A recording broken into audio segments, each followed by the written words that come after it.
Nii, tere! Ma loodan, et mind on kuulda ilusti. Ja alustame siis tänase infotunniga, mis annab ülevaate siis energiakasutuse magistriõppekava kohta. Energiakasutuse, kõigepealt, et mina olen siis õppekava juht, vanemlektor Janar Kalder ja tegelen siis mitmesuguste õppeainete õpetamisega. Ja nüüd teen siis ülevaate, et mida siis meil see magistriõppekava siis kujutab. Et tegemist on siis inseneri õppekavaga ja nagu nimetuski ütleb, tegeleb see õppekava energiaga ja selle energia siis kasutamisega.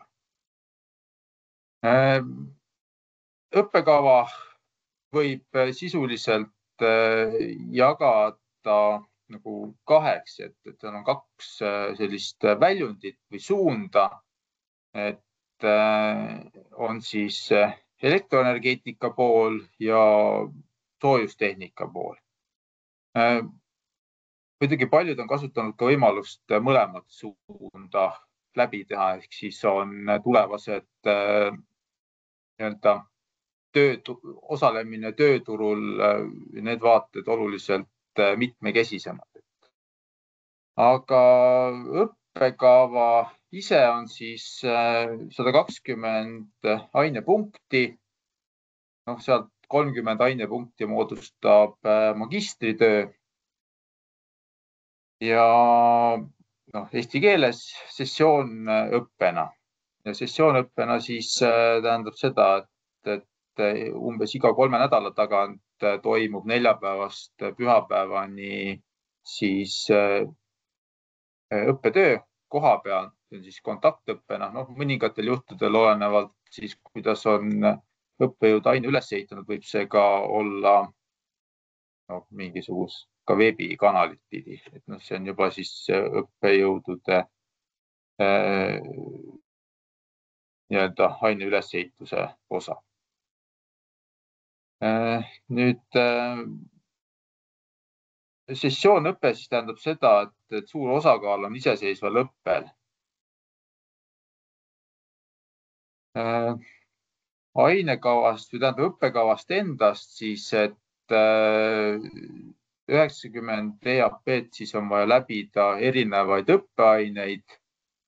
Et meil on siis erialamoodul 65 EAP-d, kus on siis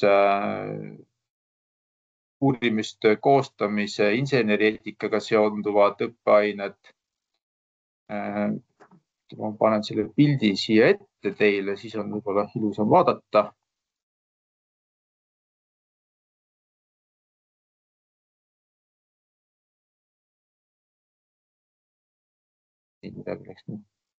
Aha. Nii, nüüd peaks see pilt näha olema, on näha, jah.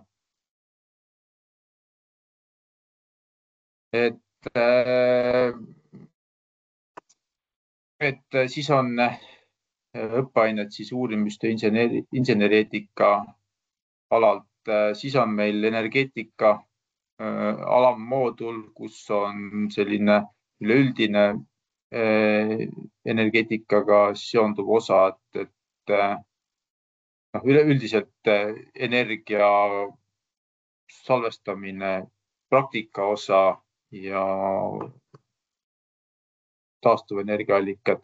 Siis tänapäevastes energiasüsteemides on väga oluline ka erineva andmehõive juhtimissüsteemide osa, ehk siis mitte miski ei toimi ilma andmesideta. Et kui me vaatame kas või praegust sageduse reguleerimise turgu, et siis seal ka, et kuidagi me peame teada andma, et nüüd meil on vaja elektrijaamal või mingisugusel akujaamal võrku suunata rohkem energiat või vähem, siis on see väga oluline ja igasugused erinevad mõõtmisprotsessid siis ka. ja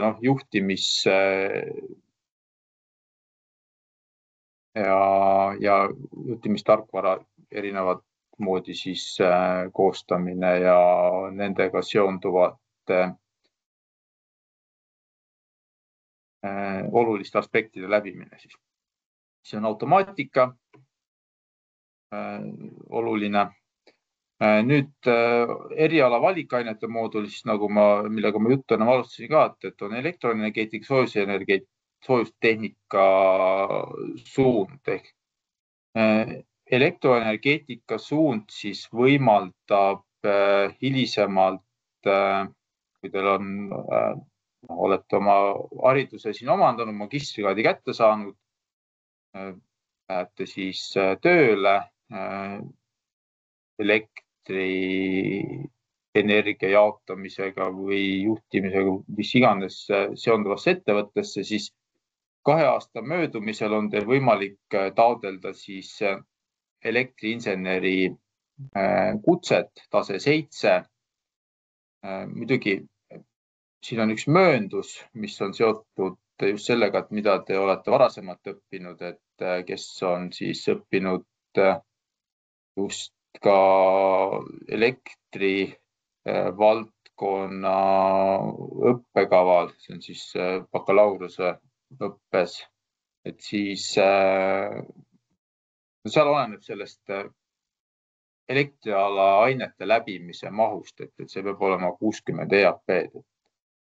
Aga muidugi on võimalik neid ka täiendõppe korras juurde teha. Ja siis on soojustehnika osa.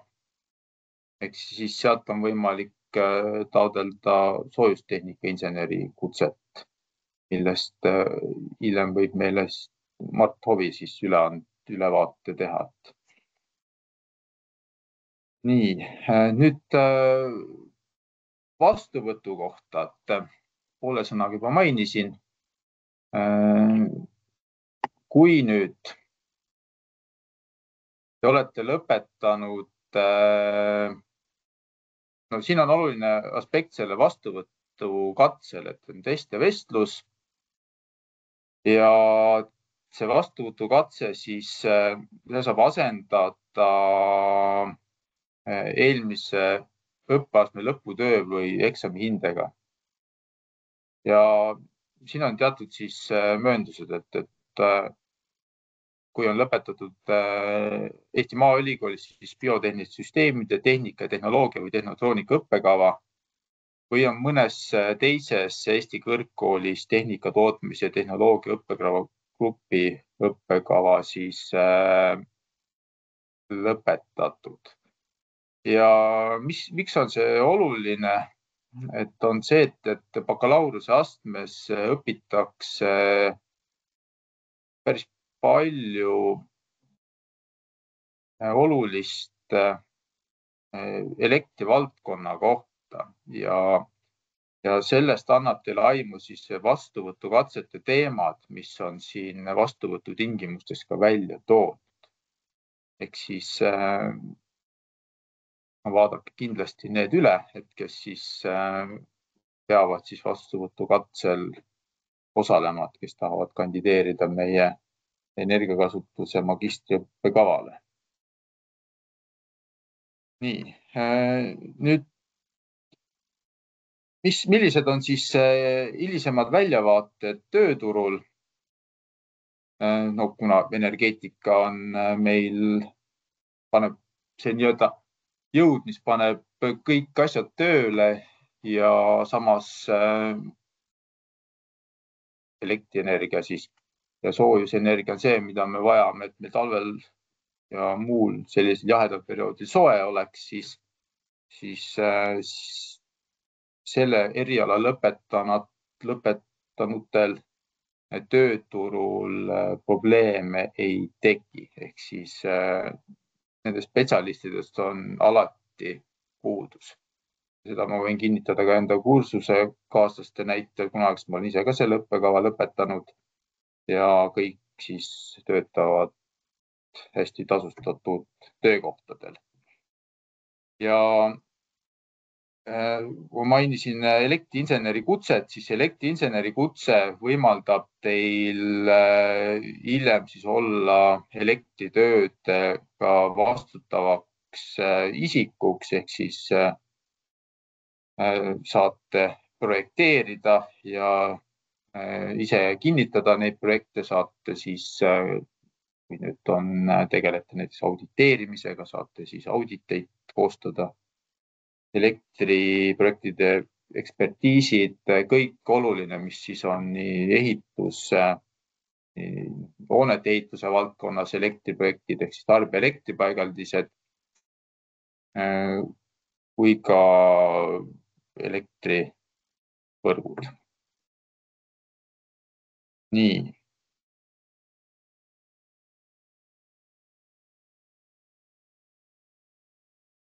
Nüüd sai põhiline räägitud, et võib-olla räägib Mart natukene siis sellest soojusinseneri kutsest ja siis ootame teiepoolseid küsimusi. Ja, aitäh. Aga mina loodan, et mind on kuulda ja sellist koondtabelit võib-olla ei hakka praegu ekraanile kuvama, aga soojusinseneriks saamise puhul tegelikult ka, nagu juba Janar elektrotehnika poole pealt rääkis, on ka bakalaureuseastmes mitmeid põnevaid aineid, õppeaineid, mida siis saab juba eelnevalt läbida. Üks on kindlasti inseneri, eelkõige võib-olla traditsiooniliselt mehaanikainseneri üks olulisi õppeaineid soojustehnika, mis on meie bakalaureuseõppekavas 2. aastal. Ja kui soojustehnika on omandatud, siis kas siis meie ülikoolis, võib-olla ka mõnes teises, siis sellele järgneb bakalaureuse 3. õppeaasta sügisel hästi äge õppeaine. Selle nimi on soojusgeneraatorid, mille käigus me teeme siis erinevaid katseid ja külastame ka üliõpilastega mitmeid soojusettevõtteid siin Tartus ja Tartu lähistel. Ja nüüd, kui siis on õpingud magistriastmes, siis magistratuuri 2. aastal on soojustehnika suuna valinud üliõpilastele selline õppeaine, mille nimi on soojusvõrkude projekteerimine. Nii et selle soojusvõrkude projekteerimise aine raames me siis käime üle ja kordame mitmesuguseid soojusvarustuse aspekte.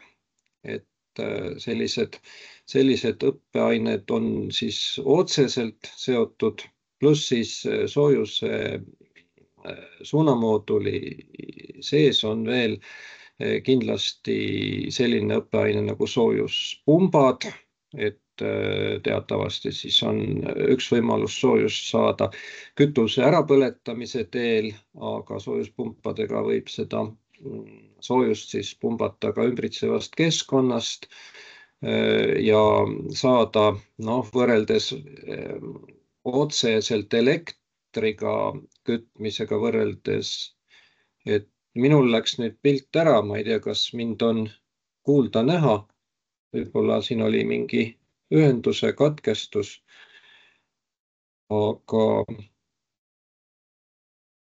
minul palutakse siin kannatust varuda, kas mind on jätkuvalt veel näha või kuulda. Pilt seisab, aga kuulda on ilusti. Loodan, et on.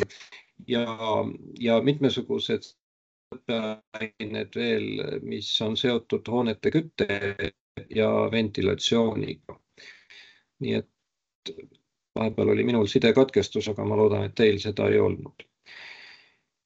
Ja nende soojuse teemadega, samuti ka elektri teemadega on veel meil põnevad ained nii bakalaureuse kui magistriastmed, mis on seotud arvutiga joonestamise osas, et AutoCAD-i tundmaõppimisel, mis on siis mitmesuguste võrkude projekteerimisel nii soojuse kui elektri vallas on hea oskus, mis on üldiselt tööturul ka oodatud, et bakalaureuseastmes me kergelt käime selle läbi kahemõõtmelises ruumis, aga magistriastme juba esimesel semestril on meil siis arvutiga joonestamine AutoCAD-i keskkonnas, kus me liigume ka kiiresti läbi kolmemõõtmeliste jooniste. Nii et võib-olla kui on kuulajatel küsimusi, püüan mõnda valdkonda detailsemalt lahti mõtestada, aga praegu minugi poolt oleks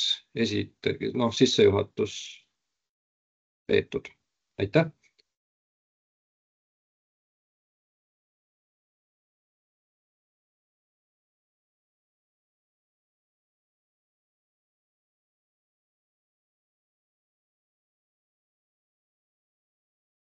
Nii julgelt võite küsida. Nii, tervist, ma küsiks. Ja. Nagu ma aru saan, siis põhimõtteliselt nii mõlemal nii soojustehnika kui see elektri pool, et siis ma peaksin põhimõtteliselt, kui ma ei ole Maaülikoolis õppinud enne, siis ma pean hakkama siis neid bakalaureuse õppeaineid siis järgi tegema või kuidas sellega siis on, et mul jäi see segaseks veits. Et ma ise tulen siit TalTechi Tartu kolledžist. Ja otseselt selline järgitegemise vajadus ei ole vältimatult vajalik, see pigem võib-olla puudutab sellisel juhul, kui kutse taotlemine on päevakorras, et soojusinseneri kutse andjaks on siis jällegi valitud 5 aastaks selline erialaliit nagu soojusinseneride liit, Eesti soojustehnika, Estis selts, soojustehnika selts ja nendel on siis võimalus anda soojusinseneri kutset 6., 7. ja ka 8. taset, aga elektriinseneri kutse poole pealt võib-olla Jadar paari sõnaga kommenteerib, kuivõrd see bakalaureuse õpingute eelnemine Maaülikoolis on vältimatult vajalik või ei ole? Tähendab, kuna ma kuulsin siin TTÜ-d või TalTechi, et siis see oleneb sellest erialast ka, mida varasemalt on õpitud, et kui ta kuulub sinna tehnika, tootmise, tehnoloogia õppekava grupi õppekavasse, et seda saate siis võib-olla sealt TalTechi või siis lõpetatud õppekava juurest üle vaadata, järgi vaadata. Et nagu elektrotehnika ja sellised õppeained on läbitud, siis ei tohiks probleemi olla. Füüsika kindlasti ka. Okei, aitäh.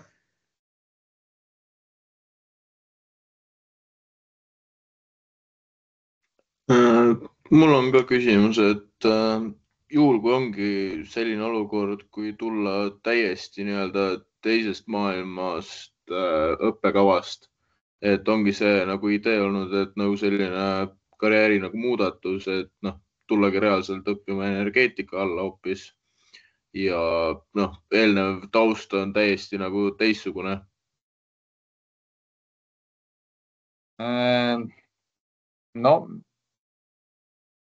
Kuna see võimalus on olemas, et tulla täiesti teisest kohast, et siis ta saab kasutada.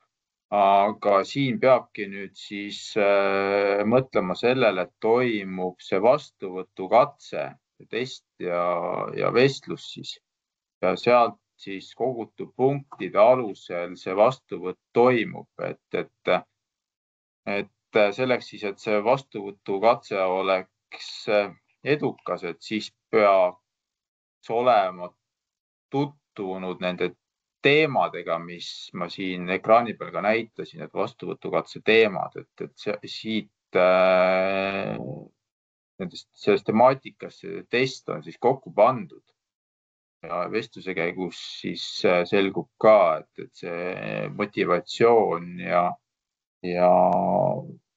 sobivus siis, et selle kohta, et lihtsalt võib-olla siin, kuna konkurss on ikkagi see õppekavale olnud iga aasta olemas, et see õppekava on alati saanud täidetud, et siis need õppekavad on saanud täidetud, et siis lihtsalt, et siin on see konkurentsi küsimus, ütleme nii, et kas siis saab konkureerida nii-öelda teistega, kes on siis tulnud sarnaselt erialad bakalaureuse astmet. Aga muidugi väga hea motivatsioon ja võib-olla kui neid kirjandusallikaid vaadata läbi, et siis on ka võimalik seal testis ja vestlusel head punktid saada. Aga jah, selles suhtes, et nüüd seda näiteks kutset hiljem taodelda, et siis võib olla vajadus juurde teha elektriala õppeaineid.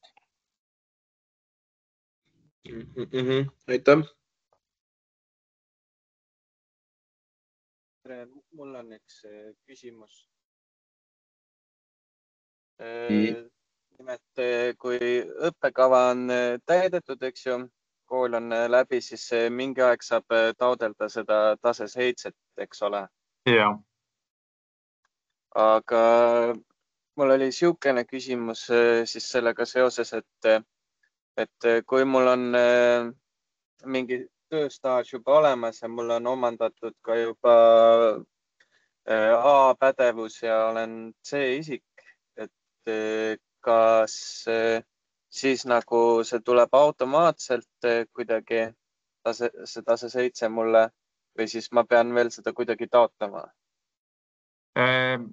Igatepidi on vaja taodelda seda kutsetunnistust.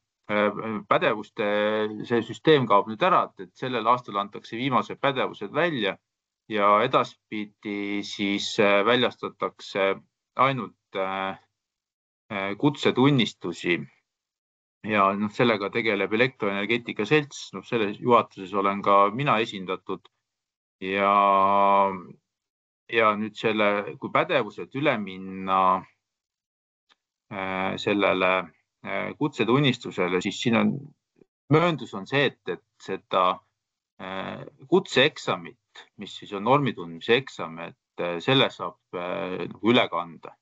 Seda tegema ei pea. Et seal on mingid teatud tingimused, aga selline koht nagu Elektroenergeetika Selts ja selle koduleht, et soovitan seal kõvasti ringi surfata, et sealt saab selle info kätte, et mis on need nii-öelda mööndused. Aga jah, et nüüd see kui teil varasemalt ei ole omandatud selle ala siis magistrikraadi, siis see magistrikraad annab teile ka projekteerimisõiguse.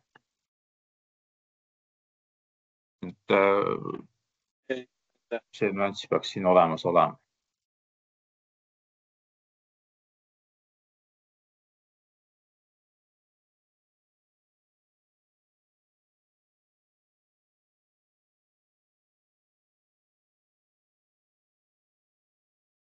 Nii. Kas on kellelgi veel mõni küsimus tulemas?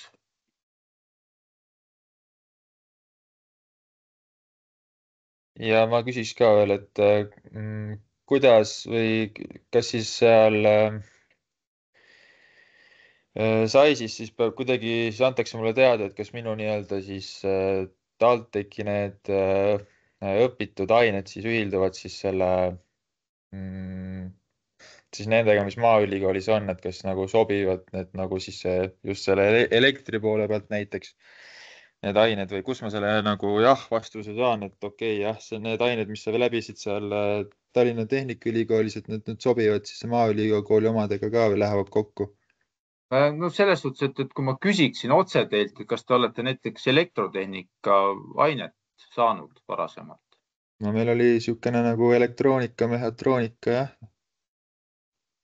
aga eks nende ainete sisud on ka erinevad, et ma ei oska niiviisi ka täpselt välja tuua.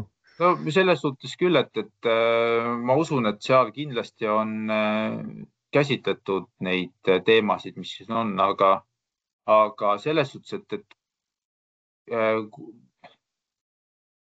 võiksin kohe ise järgi uurida selle, et mis teil see õppekava oli, mis te läbisite varasemalt?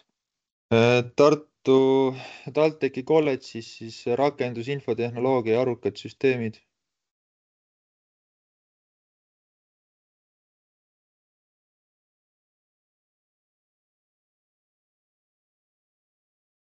Arukad süsteemid ja rakendusinfotehnoloogia. Jah.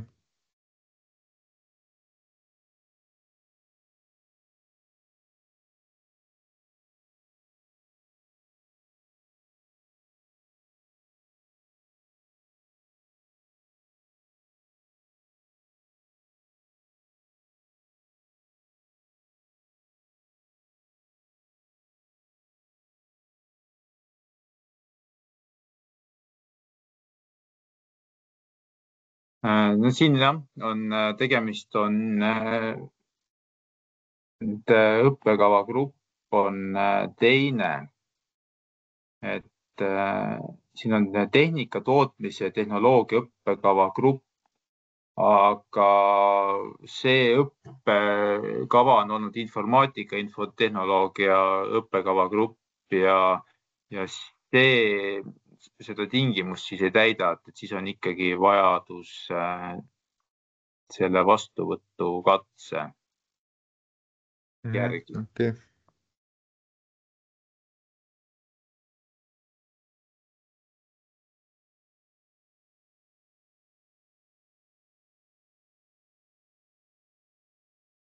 Nii.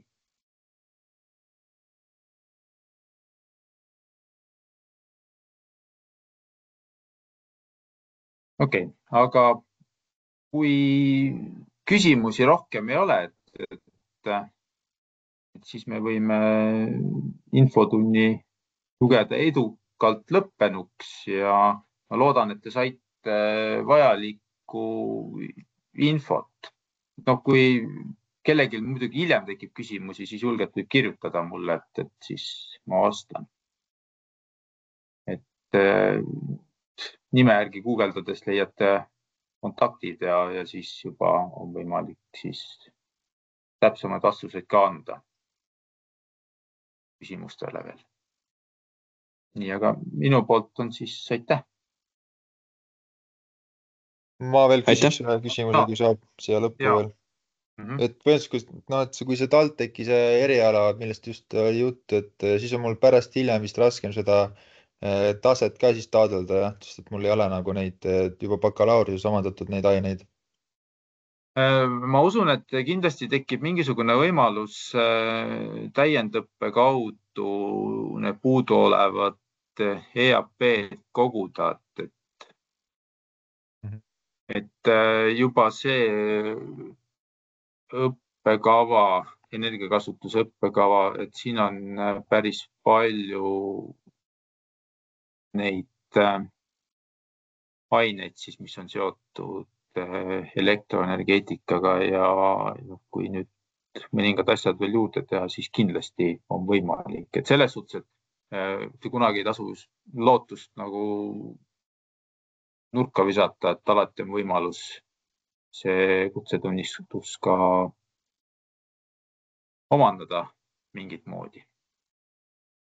Seal ilmselt kõige mõistlikum on vaadata elektroenergeetika seltsi lehele, kus on loetud üles, millised ained peaks olema läbitud, millised kompetentsid peaks olema olemas. Ja ongi siis mõistlik võtta ette need nõudmised ja võrrelda juba oma läbitud õppekavas omandatud õpiväljundeid ja siis potentsiaalselt magistriõppekava väljundeid siis sellega, mis on seal üles loetud. Et selle kutse andmise juures inimestel tihtipeale on üllatus, et ei vaadata lihtsalt seda, et on see või teine kraad, vaid vaadatakse sinna sisse ja vaadatakse, millised ained on läbitud. jah, Selge, täpselt aitäh. nii on, et kui on elektrialained olnud, elektroonika ja mehhatroonika tegelikult mingil määral ka kuuluvad sinna alla, et siis peab üle vaatama need, et on olemas ja muidugi alati on võimalik ka selle kutsekomisjoni käest järgi uurida, et kas sobib. Et missugused ained need sinna lähevad ja siis on juba nii-öelda kindlalt teada, et võib-olla mida juurde on vaja veel teha. No selge, eks ma uurin siis, aitäh. Palun. Nii, nüüd vist tundub, et on küsimused otsa saanud. Ja, aga minu poolt siis aitäh.